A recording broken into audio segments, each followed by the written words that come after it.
New variety ഇംഗ്ലീഷിൻ്റെ പുതിയ അധ്യായത്തിലേക്ക് അവരെ സ്വാഗതം ചെയ്യുന്നു. ഇന്ന് നാം സംസാരിക്കുന്ന വിഷയം നീഡ് പ്ലസ് ING എന്നുള്ളതാണ്. ഒരു പ്രവൃത്തി ചെയ്യേണ്ടതുണ്ട് എന്ന് പറയുമ്പോഴാണ് നീഡ് പ്ലസ് ING ഫോം ഉപയോഗിക്കുന്നത്. ഉദാഹരണം, ദിസ് റൂം നീഡ്സ് ക്ലീനിങ്. ഈ മുറി വൃത്തിയാക്കേണ്ടതുണ്ട്.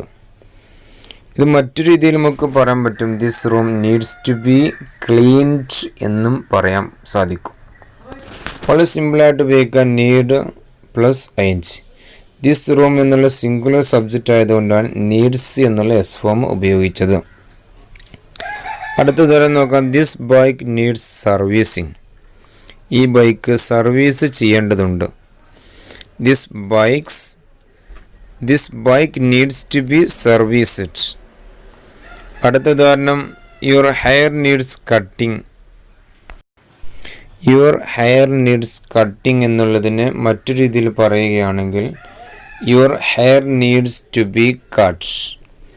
നിൻ്റെ മുടി വെട്ടപ്പെടേണ്ടതുണ്ട്. ഈ രീതിയിൽ നമുക്ക് നീഡ് പ്ലസ് ING ഉപയോഗിച്ചുകൊണ്ട് പറയാൻ സാധിക്കും.